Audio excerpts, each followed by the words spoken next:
નમસ્કાર વિદ્યાર્થી મિત્રો, લાસ્ટ લેક્ચરમાં આપણે સ્વાધ્યાયનો દાખલા નંબર 6.4 થી સ્વાધ્યાયના દાખલા નંબર 6.8 સુધીના દાખલાઓનો અભ્યાસ કરી ચૂક્યા છીએ. જ્યારે સ્વાધ્યાયના દાખલા નંબર 6.9 અને 6.10 નો અભ્યાસ જ્યારે આપણે પાવરનો અભ્યાસ કરી રહ્યા હતા ત્યારે કરી ચૂક્યા છીએ. તો વિદ્યાર્થી મિત્રો, આજના લેક્ચરમાં હવે આપણે જોઈએ સ્વાધ્યાયનો દાખલા નંબર 6.11, જેમાં તમને શું કહે છે તો કે એક પદાર્થને યામ પદ્ધતિની z અક્ષ પર ગતિ સીમિત રાખવા સદિશ f જેટલું અચળ બળ લગાડવામાં આવે છે, જે સદિશ f બરાબર -i + 2j 3k ન્યૂટન છે. અહીં i j k અનુક્રમ્ય તંત્રના x y અને z અક્ષ પરના એકમ સદિશો છે. આ પદાર્થને z અક્ષ પર 4 મીટર અંતર સુધી ગતિ કરાવવા માટે આ બળ વડે કેટલું કાર્ય કર્યું હશે? જો તો વિદ્યાર્થી મિત્રો, અહીંયા તમને એવું કહે છે કે કોઈ પદાર્થને z અક્ષ પર ગતિ સીમિત રાખવા સદિશ f જેટલું એક અચળ બળ લગાડવામાં આવે છે, જે અચળ બળ તમને આપી દીધેલું છે. અને ત્યારબાદ તમને કહે છે કે z અક્ષ પર 4 મીટર અંતર સુધી ગતિ કરાવવા માટે આ બળ વડે કેટલું કાર્ય થયું હશે? જો તો ત્યાં તમને જે બળ આપેલું છે કે સદિશ f બરાબર -i + 2j + 3k છે. હવે ગતિ કઈ અક્ષમાં કરવાની છે તો કે z અક્ષમાં. કેટલા મીટર તો કે 4 મીટર. તો આપણું સ્થાનાંતર સદિશ શું થઈ જશે તો કે 4 મીટર z અક્ષમાં, એટલે k, કેમ કે z અક્ષનો એકમ સદિશ શું છે k. તો આવું તમને મળી ગયું. સદિશ f છે તમારી પાસે, સદિશ d પણ છે. હવે તમને અહીંયા કાર્ય પૂછે છે કે 4 મીટરનું અંતર જ્યારે કાપે બરાબર ત્યારે કાર્ય કેટલું થયું હશે આ અચળ બળ વડે બરાબર. તો w આપણે ખ્યાલ છે સદિશ f ડોટ સદિશ d લખાય. તો જો બંને છે તમારી પાસે, તો ડોટ પ્રોડક્ટ કરી નાખીએ. -i + 2j + 3k dot 4k. અને અહીંયા ગુણાકાર કેવો છે? અદિશ ગુણાકાર. અને અદિશ ગુણાકારમાં આપણે જાણીએ છીએ કે i વાળા પદનું i વાળા પદ સાથે જ ગુણાકાર થઈ શકશે. કેમ કે i ડોટ i1 અને i dot j i dot k શું થઈ જાય? 0. તો અહીંયા તમારે જો તો k વાળું પદ છે, તો એ કોની સાથે ગુણાકાર કરશે? માત્ર આની સાથે. કેમ કે આ બંને સાથેનો ગુણાકાર તો શું આવશે? 0. કેમ કે k ડોટ i અથવા i dot k 0, j dot k બરાબર k ડોટ j બરાબર 0. માત્ર k ડોટ k 1 થાય બરાબર. તો 3 ચોક 12 અને k ડોટ k એટલે 1, તો 12 જૂલ. આ થઈ ગયું કાર્ય જે તમને અહીંયા પૂછેલું છે. તો આ જે કઈ દાખલો છે તે માત્ર આટલો છે, બે સ્ટેપ છે. તમને અહીંયા કાર્ય પૂછેલું છે, તમને ત્યાં બળ પણ આપી દીધું છે અને સ્થાનાંતરની પણ વાત કરી દીધેલી છે. તો તમારે કાર્ય w સદિશ f ડોટ સદિશ d નું સૂત્ર મૂકીને ડાયરેક્ટલી મળી જતું હોય છે. ત્યારબાદ વિદ્યાર્થી મિત્રો, હવે આપણે જોઈએ સ્વાધ્યાયનો દાખલા નંબર 6.12, જેમાં તમને શું કહે છે તો કે કોસ્મિક કિરણોના એક પ્રયોગમાં એક ઇલેક્ટ્રોન અને એક પ્રોટોનની હાજરી જોવા મળે છે, જેમાં ઇલેક્ટ્રોનની ગતિ ઊર્જા 10 કિલો ઇલેક્ટ્રોન વોલ્ટ અને પ્રોટોનની 100 કિલો ઇલેક્ટ્રોન વોલ્ટ છે. કોણ ઝડપી હશે? ઇલેક્ટ્રોન કે પ્રોટોન બંનેની ઝડપનો ગુણોત્તર મેળવો. ઇલેક્ટ્રોનનું દળ 9.11 × 10⁻31 kg, પ્રોટોનનું દળ 1.67 × 10⁻27 kg અને 1 ઇલેક્ટ્રોન વોલ્ટ બરાબર 1.6 × 10⁻19 જૂલ. હવે જો તો વિદ્યાર્થી મિત્રો, અહીંયા તમને ઇલેક્ટ્રોન અને પ્રોટોનની વાત કરેલી છે. તમને ત્યાં ઇલેક્ટ્રોનની ગતિ ઊર્જા આપી દીધી છે અને પ્રોટોનની પણ ગતિ ઊર્જા આપી દીધેલી છે. ત્યારબાદ તમને ઇલેક્ટ્રોન અને પ્રોટોનનું દળ પણ આપેલું છે. તો તમને એવું પૂછે છે કે બેમાંથી કોણ ઝડપી હશે અને તેમની ઝડપનો ગુણોત્તર શું થશે? તો આપણે જે કંઈ આપેલું છે તે પહેલા લખી દઈએ. અહીં તમને શું આપેલું છે તો કે ઇલેક્ટ્રોનનું દળ me તમને ત્યાં જો બ્રેકેટમાં સૌપ્રથમ જ આપેલું છે 9.11 × 10⁻31 kg. પ્રોટોનનું દળ આપણે m સબસ્ક્રિપ્ટમાં p લખીએ બરાબર ને. માસ of proton, mass of electron 1.67 × 10⁻27 kg. આપણે m સબસ્ક્રિપ્ટમાં p લખીએ. એટલે કે 1.67 × 10⁻27 kg. એટલે કે 1.67 × 10⁻27 kg. ત્યારબાદ તમને શું આપેલું છે તો ત્યાં તમને ઇલેક્ટ્રોનની ગતિ ઊર્જા અને પ્રોટોનની ગતિ ઊર્જા પણ આપી દીધી છે. હવે આપણે જાણીએ છીએ કે બરાબર હાફ mv². તો m તમારી પાસે છે બંનેના કે પણ છે તો તમારે બંનેના બે મેળવવાના છે. મળી જાય ગુણોત્તર મેળવવાનો છે અને કહેવાનું છે કોણ ઝડપી છે. ગુણોત્તર મળી જાય તો આપણે કહી શકીએ કોણ ઝડપી છે. તો આપણે બંનેની ગતિ ઊર્જાનો શું લઈ લઈશું ગુણોત્તર લઈ લઈશું બરાબર. તો અહીંયા આપણે લખીએ સૌપ્રથમ ઇલેક્ટ્રોનની ગતિ ઊર્જા કે E તમને ત્યાં કહે છે કેટલી આપેલી છે 10 કિલો ઇલેક્ટ્રોન વોલ્ટ. જો 10 કિલો ઇલેક્ટ્રોન વોલ્ટ આનો મતલબ શું થયો 10 ગુણ્યા 10 ની 3 ઘાત ઇલેક્ટ્રોન વોલ્ટ હવે જો તો એ 10 ની 4 ઘાત એમનો એટલે 1 ઇલેક્ટ્રોન વોલ્ટ બરાબર 1.6 ગુણ્યા 10 ની માઈનસ 19 ઘાત જૂલ. તો શું થઈ ગયું 1.6 ગુણ્યા 10 ની માઈનસ 15 ઘાત જૂલ. આ શું થઈ ગઈ ઇલેક્ટ્રોનની ગતિ ઊર્જા આપણે જૂલમાં લાવવી પડશે ને બરાબર છે. પછી તમે કેન્સલ આઉટ કરી શકશો. ઇલેક્ટ્રોન ની વાત થઈ ગઈ. હવે આપણે જોઈએ પ્રોટોનની ગતિ ઊર્જા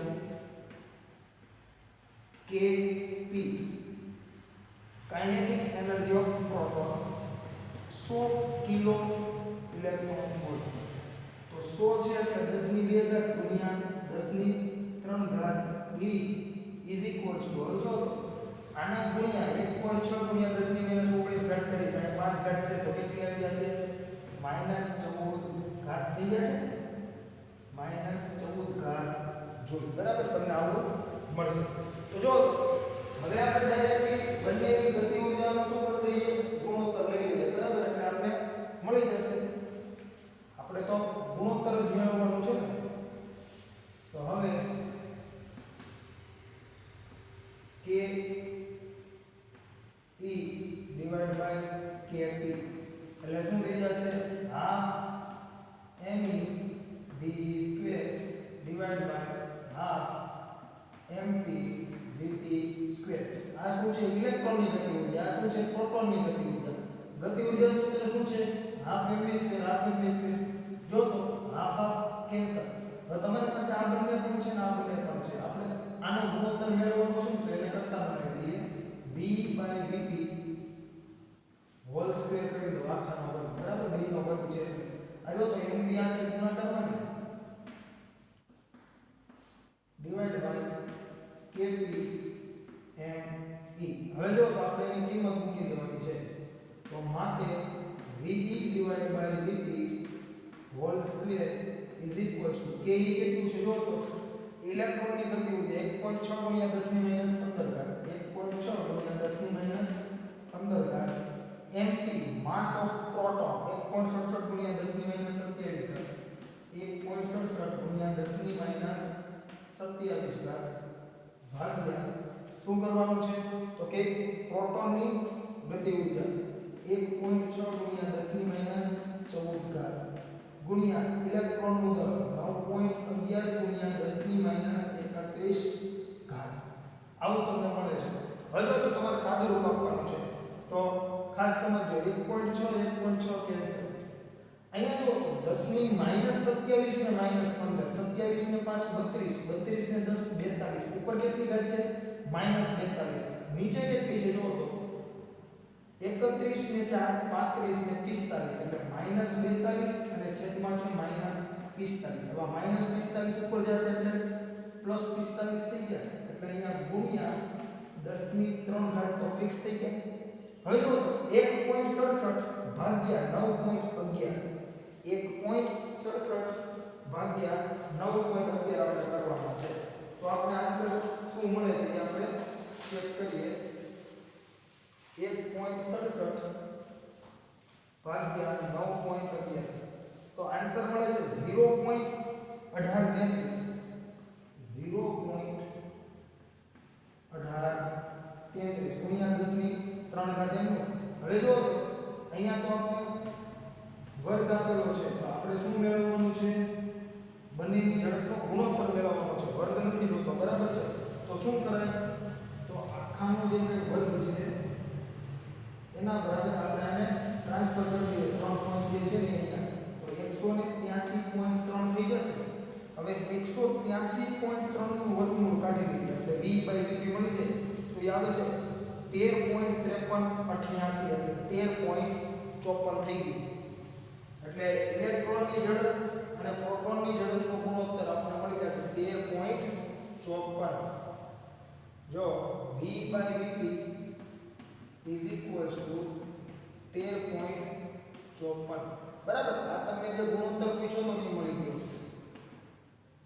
અને હવે તમને શું કહે છે તો કે કોની ઝડપ વધુ હશે એવું પૂછ્યું તો કોની ઝડપ વધુ હશે ઇલેક્ટ્રોનની.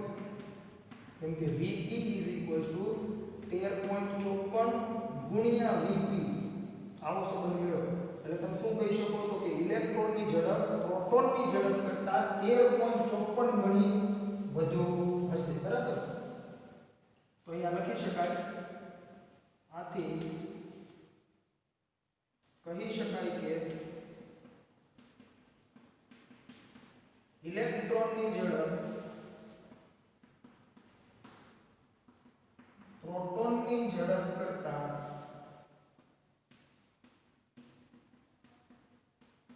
13.54 ગણી વધુ હોય. બરાબર.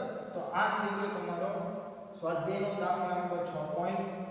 આવી રીતે તમે એને સોલ્વ કરી શકો. તમારે માત્ર ગતિ ઉર્જાનો શું કરવાનો હતો ગુણોત્તર લેવાનો હતો. બરાબર છે. જેનું સૂત્ર શું હોય હાફ mv સ્ક્વેર એમાં તમને બંનેના m આપેલા હતા. બંનેની ગતિ ઉર્જા પણ આપી દીધી. તમારે બંનેની ઝડપનો ગુણોત્તર મેળવવો છે. માત્ર કિંમત મૂકો સાદુરૂપ આપો. બરાબર. આમાં બીજું કઈ આગળ હતું નહીં. એટલે તમે આવી રીતે આ પ્રકારનો એક્ઝામ્પલ જે કઈ હોય તેને સોલ્વ કરી શકો. ત્યારબાદ વિદ્યાર્થી મિત્રો હવે આપણે જોઈએ સ્વાધ્યાય દાખલા નંબર 6.13 જેમાં તમને બુંદની વાત કરેલી છે. કોઈ વરસાદનું બુંદ હોય ટીપું હોય. બરાબર છે. જે ઉપરથી અવકાશમાંથી જ્યારે પડે છે તે દરમિયાનની તમને વાત કરેલી છે. તો જોઈએ એમાં તમને શું કહે છે તો કે 2 mm ત્રિજ્યાનું વરસાદનું એક ટીપું 500 મીટર ઊંચાઈએથી જમીન પર પડે છે. ઘટતા પ્રવેગથી હવાના શ્યાનતા અવરોધને કારણે તે મૂળ ઊંચાઈએથી અડધી ઊંચાઈ પ્રાપ્ત ના કરે ત્યાં સુધી પડે છે જ્યાં તે અંતિમ એટલે કે ટર્મિનલ ઝડપ પ્રાપ્ત કરે છે અને ત્યારબાદ તે એક ધારી એટલે કે સમાન ઝડપથી ગતિ કરે છે. તેની સફળતા પ્રથમ અને બીજા અડધા ભાગ દરમિયાન ગુરુત્વાકર્ષણ બળ વડે ટીપા પર થયેલ કાર્ય કેટલું હશે?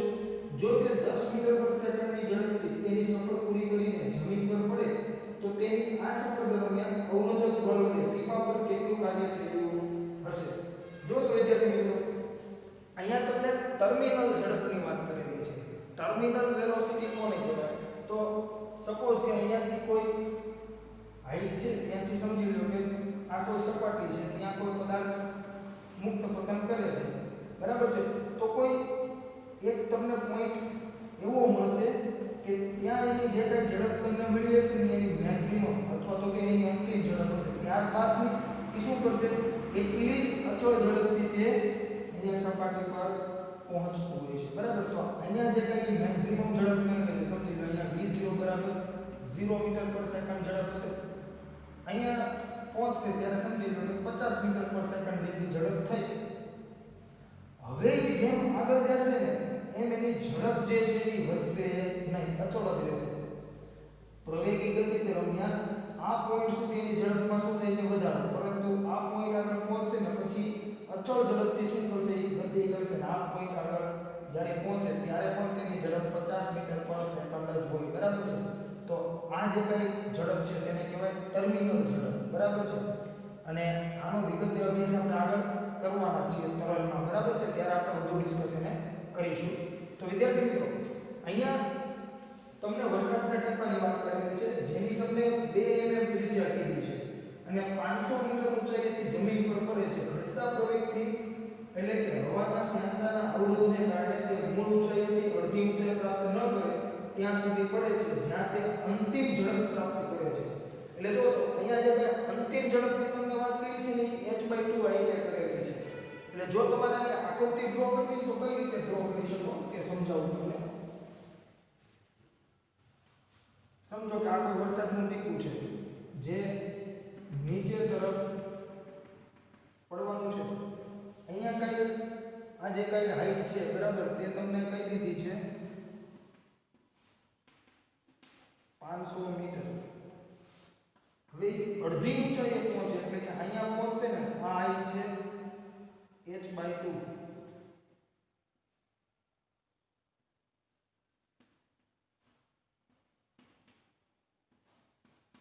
અહીંયા પહોંચે ને ત્યારે એને ઝડપ જે છે એ vt થઈ જશે એટલે કે ટર્મિનલ ઝડપ. મેં કીધું પછી એ બદલાય નહીં એટલી ઝડપથી છેક સુધી ગતિ કરશે. અને અહીંયા શું હશે v0 જે શું હોય 0 બરાબર.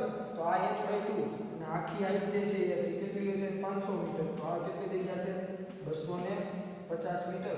તો આ તમારે ખાસ ધ્યાન રાખવું. ત્યારબાદ તમે જોવો ત્યાં બીજું શું કહે છે તો કે તેની સફળતા પ્રથમ અને બીજા અડધા ભાગ દરમિયાન ગુરુત્વાકર્ષણ બળ વડે ટીપા પર થયેલ કાર્ય કેટલું હશે. એટલે આ અડધા ભાગ અને આ અડધા ભાગમાં ગુરુત્વાકર્ષણ બળ વડે થતું કાર્ય મેળવવાનું છે. ત્યારબાદ તમને શું કહે છે તો કે જો તે 10 મીટર પર સેકન્ડની ઝડપથી તેની સફર પૂરી કરીને જમીન પર પડે તો તેની આ સફર દરમિયાન અવરોધક બળ વડે ટીપા પર કેટલું કાર્ય થયું હશે. બરાબર છે. તો આપણે જે કંઈ કાર્ય થાય છે તે પણ મેળવવાનું છે. તો આપણે જો તો ગુરુત્વાકર્ષણ બળ વડે થતું કાર્ય મેળવવું છે તો ગુરુત્વાકર્ષણ બળ એટલે શું mg. તમને અહીંયા m નથી આપેલું. બુંદ જે કંઈ છે પાણીનું અથવા તો કે જે કંઈ ટીપું છે તેનું તમને દળ આપેલું નથી. તો અહીંયા આપણે ધારણા કરી લઈએ. ધારો કે બુંદની ત્રિજ્યા સ્મોલ r, બુંદનું દળ સ્મોલ m અને બુંદની ઘનતા rho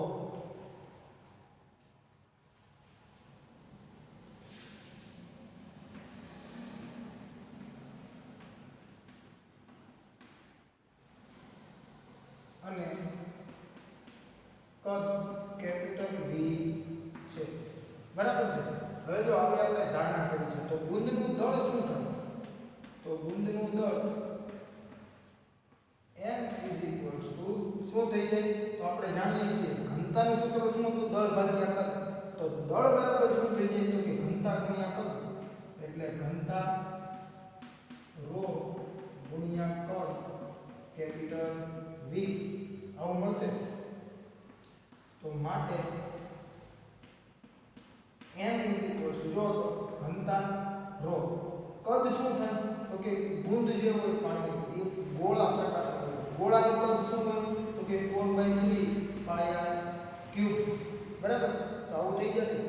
હવે જો તો ઘનતા અહીંયા તમને પાણીની ઘનતા આપેલી છે ન આપેલી કાંઈ નહીં.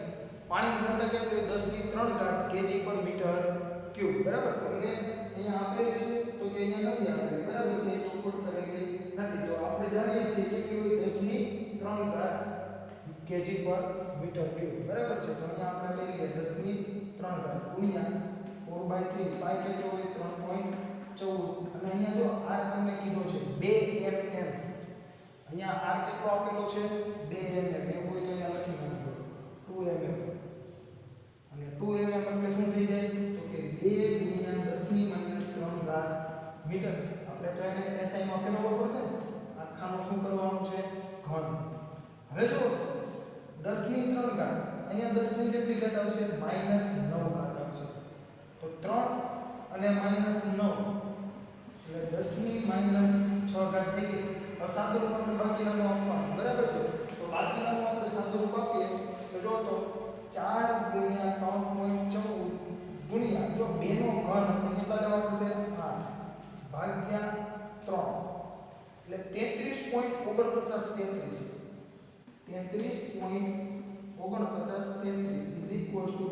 હું 3.35 લખી દઉં તો 10⁻5 ઘાત થઈ જશે. આ એક પોઈન્ટ આપણે આ બાજુ લેવા અહીંયા -5 થઈ જાય તો 3.35 ગુણ્યા 10⁻5 ઘાત kg. આ શું થઈ ગયું દળ. હવે જો તો આપણે દળ મળી ગયું તો ગુરુત્વાકર્ષણ બળ વડે થતું કાર્ય મળી જશે તમને બંને અડધા ભાગ માટે. કેમ કે તમે ત્યાં જો કીધું છે સફરના પ્રથમ અને બીજા અડધા ભાગ દરમિયાન ગુરુત્વાકર્ષણ બળ વડે ટીપા પર થયેલ કાર્ય કેટલું હશે? બરાબર. તો સફરના પ્રથમ અડધા ભાગ સફરના પ્રથમ અડધા ભાગ દરમિયાન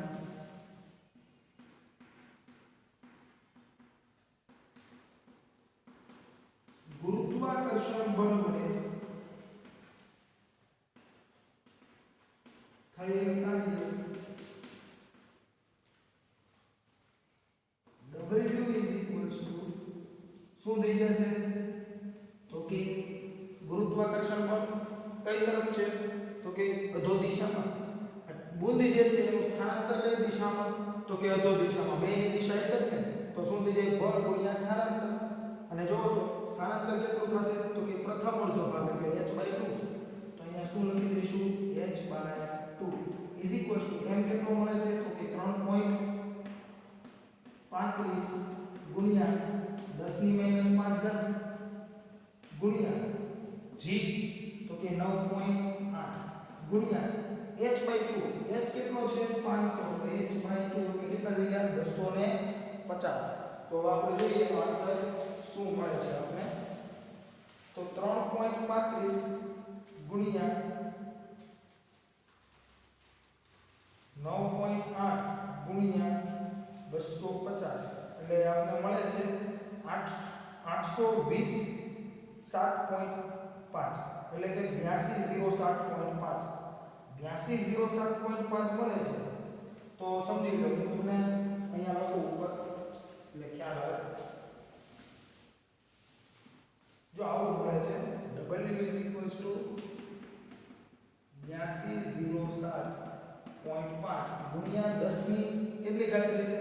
તો કે -5 એકમ રહેશે ને. તો હું આ જે -5 ઘાત છે એને હું અહીંયા ટ્રાન્સફર કરી દઉં. તો અહીંયા જો તો પોઈન્ટ ની આગળ કેટલા ડિજિટ છે? 4 જ ડિજિટ છે. બરાબર છે. તો આપણે શું કરવું પડશે? 0 મૂકી દેવું પડશે. 0.082. હવે 0 લખું ન લખું કઈ ફેર પડે નહીં. તો આટલા જૂલ કાર્ય થયું હોય પ્રથમ અડધા ભાગ દરમિયાન. કોના વડે? તો કે ગુરુત્વાકર્ષણ બળ વડે. બરાબર છે. તો આ થઈ ગયું પ્રથમ અડધા ભાગ દરમિયાન ગુરુત્વાકર્ષણ બળ વડે થતું કાર્ય. ત્યારબાદ આપણે બીજા અડધા ભાગ દરમિયાન ગુરુત્વાકર્ષણ બળ વડે થતું કાર્ય મેળવવાનું છે. જે કેટલું છે? તો કે આના જેટલું હશે. કેમ કે એમાં mgh/2 જ આવવાનું છે. બીજા અથવા સફરના બીજા અડધા ભાગ દરમિયાન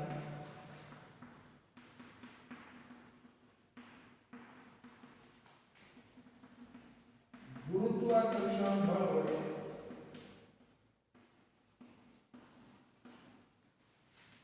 થયેલ કાર્ય W = શું આવશે? mgh/2. તો જો તો હવે આપણે ખબર જ છે બધાની વેલ્યુ આ થાય. બરાબર. તો શું આવી જાય? 0.082 જૂલ. બરાબર છે. તો તમને આવું મળી જશે. તો ગુરુત્વાકર્ષણ બળ વડે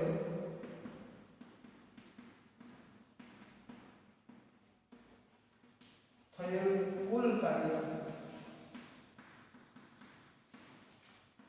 WG = શું થઈ જાય?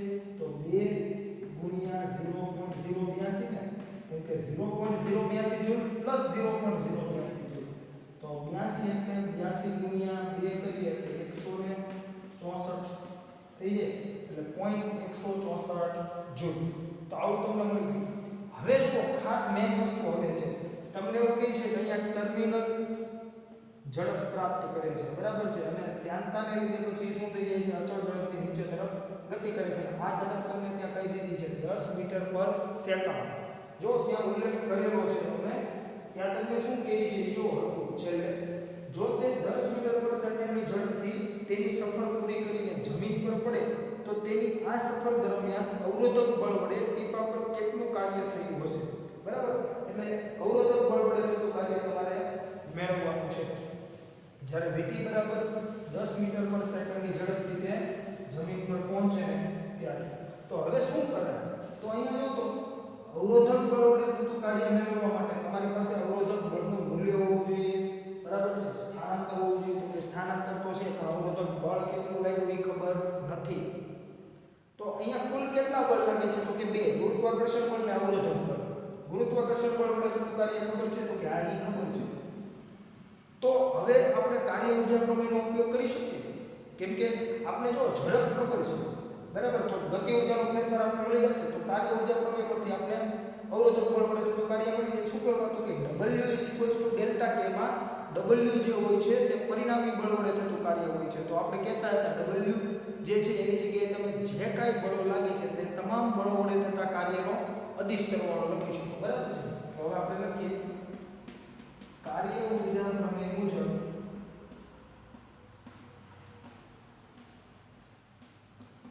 W બરાબર delta K is equal to kF minus ki. તો માટે અહીંયા જો W એટલે ગુરુત્વાકર્ષણ બળ વડે થતું કાર્ય પ્લસ WR બરાબર રેઝિસ્ટિવ ફોર્સ વડે થતું કાર્ય વર્ક ડન બાય રેઝિસ્ટન્સ બરાબર અવરોધક બળ વડે થતું કાર્ય is equal to જો તો kF એટલે half mv square minus half mv 0 square. હવે અહીંયા vt કરી દો ટર્મિનલ વેલોસિટી બરાબર છે. કેમ કે આ જે કાંઈ ઝડપ છે એટલી ઝડપથી અહીંયા સુધી ગતિ કરે છે તો અંતિમ ઝડપ એટલે એ vt થઈ ગયો બરાબર છે. તો half mv square minus half mv 0 square.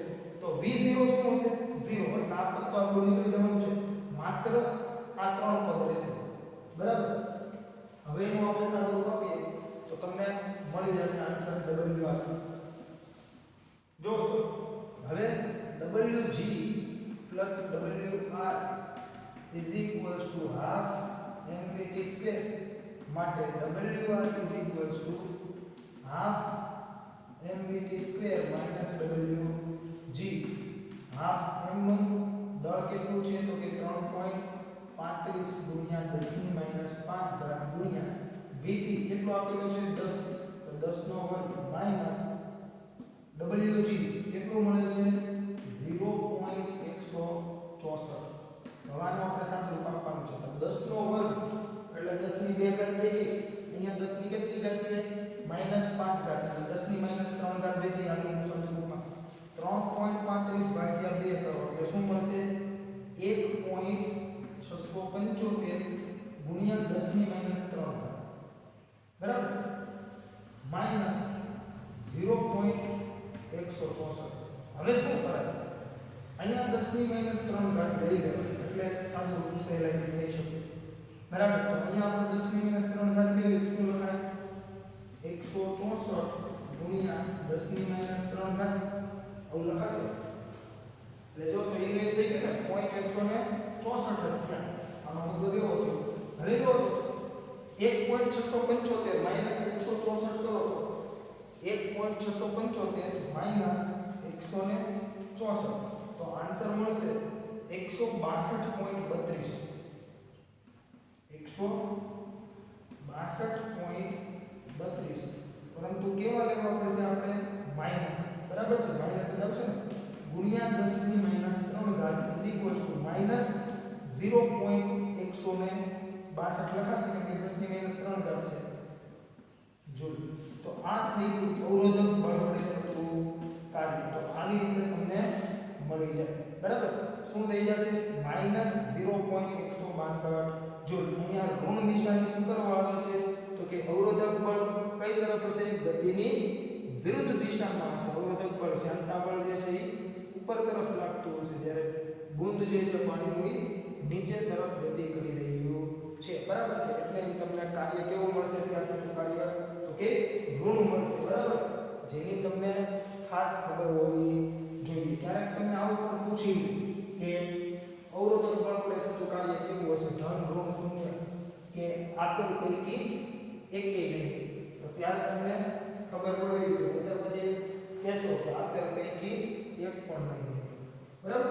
તો હવે આપણે જોઈએ સ્વાધ્યાયનો દાખલા નંબર 6.14 જેમાં તમને કહે છે વાયુ પાત્રમાં એક અણુ સંક્ષિપ્ત દિવાલને 200 મીટર પર સેકન્ડ ઝડપથી લંબ સાથે 30 ડિગ્રી ખૂણે અથડાય છે અને તે ઝડપથી પાછો ફેંકાય છે. આ અથડામણમાં વેગમાનનું સંરક્ષણ થાય છે. અથડામણ સ્થિતિસ્થાપક છે કે અસ્થિતિસ્થાપક. જો તો અહીંયા તમને એવું કહે છે કે કોઈ વાયુ પાત્રમાં એક અણુ સમક્ષિતિજ દિવાલ સાથે 200 મીટર પર સેકન્ડ ઝડપથી લંબ સાથે 30 ડિગ્રી ખૂણે અથડાય છે. તો અહીંયા આકૃતિ કયા પ્રકારની થશે? તો કે આ કોઈ સમક્ષિતિજ દિવાલ છે વાયુ પાત્ર, સમજી લો. નીચે તરફની વાયુ પાત્ર આમ આખું છે, જેમાં કોઈ એક અણુ આવી રીતે દિવાલ સાથે અથડાય, જે લંબ સાથે 30 ડિગ્રીનો કોણ બનાવે છે એવું કહે છે. બરાબર?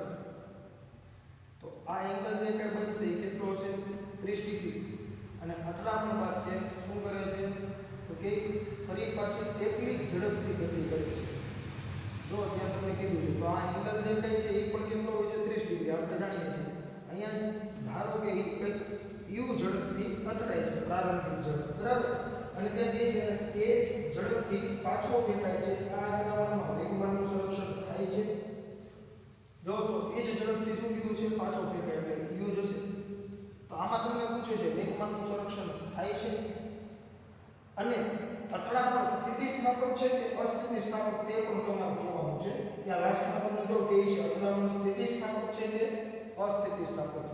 તો જો આ જે કઈ અણુ છે એ દિવાલ સાથે અથડાશે અને ફરી પાછો 30 ડિગ્રીના એંગલે યુ ઝડપથી ગતિ કરશે.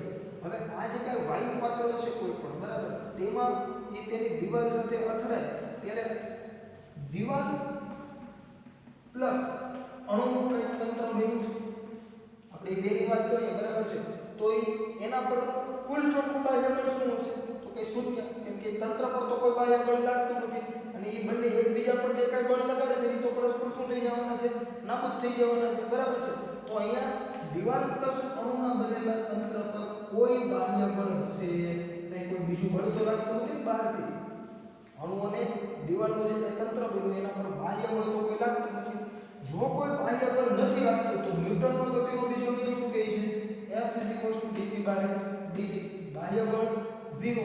જો આ 0 થઈ ગયું તો dp/dt 0.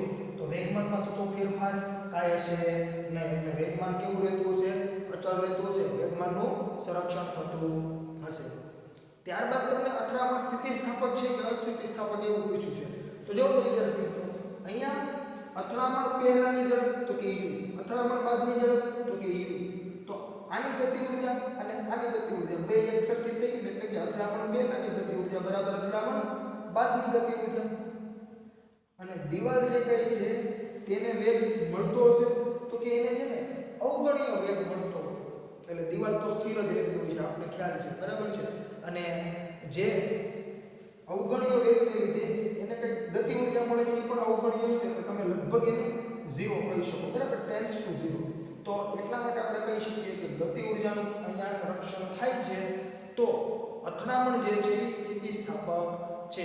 કેમ કે આપણે અગાઉ અભ્યાસ કરી ચૂક્યા છીએ કે જે અથડામણમાં વેગમાનનું અને કુલ ગતિ ઊર્જાનું સંરક્ષણ થતું હોય તે અથડામણ સ્થિતિસ્થાપક અથડામણ કહેવાય. બરાબર? અહીંયા જો હજી ખાસ સમજો, આપણે કુલ ગતિ ઊર્જાનું સંરક્ષણ થાય છે એવું દર્શાવ્યું છે. જો અહીંયા જે કઈ ઝડપ છે એ ઝડપ અહીંયા છે અને દિવાલ જે કઈ છે તેને અવગણીય ગતિ ઊર્જા મળતી હોય છે અને સૂક્ષ્મ વેગ હશે જેના લીધે એટલે આપણે એવું લાગે કે એ સ્થિર જ છે. બરાબર છે? એટલે આ અવગણીય કીધું એટલે આને 0 લીધો તો શું થઈ ગયું? ½ mu² + 0 પ્લસ આની અંતિમ ગતિ ઊર્જા તો કે ½ mu². તો ગતિ ઊર્જાનું સંરક્ષણ થાય છે એટલે અહીંયા જે કઈ અથડામણ છે એ કેવી હશે? તો કે અથડામણ અહીંયા સ્થિતિસ્થાપક હશે. બરાબર? એટલે એ તમારે ખાસ સમજવાનું રહેશે. તો અહીંયા આપણે લખી શકીએ કે અથડામણ કોઈ પણ પ્રકારનું હોય.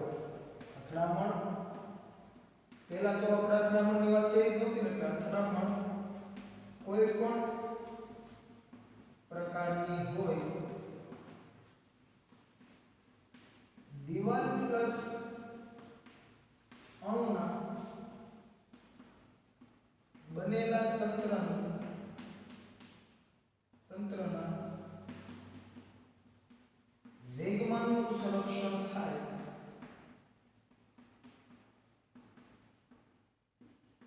કારણ કે તંત્ર પર કોઈ બાહ્ય બળ લાગતું નથી, બરાબર છે? જો બાહ્ય બળ લાગતું હોય તો ન મળે. ત્યારબાદ આપણે શેની વાત કરવાની છે? તો કે અથડામણ સ્થિતિસ્થાપક છે કે નથી તેની વાત કરવાની છે, બરાબર છે? તો તેના માટે આપણે શું બતાવવું પડશે? તો કે ગતિ ઊર્જાનું સંરક્ષણ થાય છે એવું બતાવવું પડશે, બરાબર છે? તો આપણે લખીએ અહીંયા દિવાલનું દળ કેવું હોય? ખૂબ જ મોટું હોય. તો દિવાલનું દળ ખૂબ જ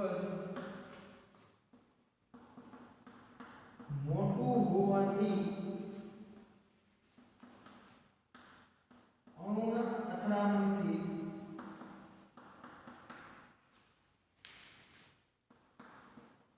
તેને અવગણીય ગતિ ઊર્જા અને સૂક્ષ્મ વેગ પ્રાપ્ત થાય છે, પરંતુ અણુની ઝડપ બદલાતી ન હોવાથી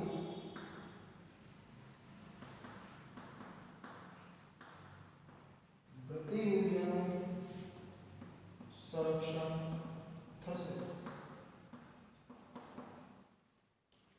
અણુની ઝડપ બદલાતી ન હોવાથી અહીંયા આપણે તંત્ર લખી દઈએ. ચાલો, તંત્રની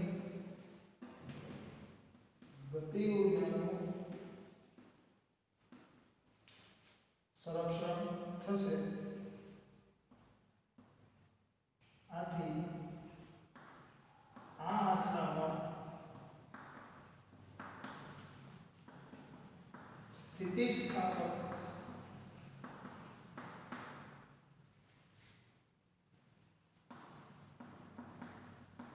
અથડામણ હોય. જો ખાસ સમજો, અહીંયા તમારે આ રીતે જ લખવું પડશે. દિવાલનું દળ ખૂબ જ મોટું હોવાથી અણુના અથડામણથી તેને અવગણીય ગતિ ઊર્જા અને સૂક્ષ્મ વેગ પ્રાપ્ત થાય છે, પરંતુ અણુની ઝડપ બદલાતી ન હોવાથી તંત્રની ગતિ ઊર્જાનું સંરક્ષણ થશે. આથી આ અથડામણ દરમિયાન આ અથડામણ સ્થિતિસ્થાપક અથડામણ હોય, બરાબર? જે આપણે ગનમાં બુલેટમાં વાત કરતા હતા, બુલેટનો વેગ વધુ હોય છે કેમ કે એની સાઈઝ નાની હોય છે, દળ નાનું હોય છે બંદૂકની સાપેક્ષે. એટલા માટે બંદૂક જે છે ને એનો વેગ બુલેટ કરતાં ઘણો ઓછો હોય છે, કેમ કે ગનનું જે કંઈ દળ છે, બરાબર, તે વધુ હોય છે.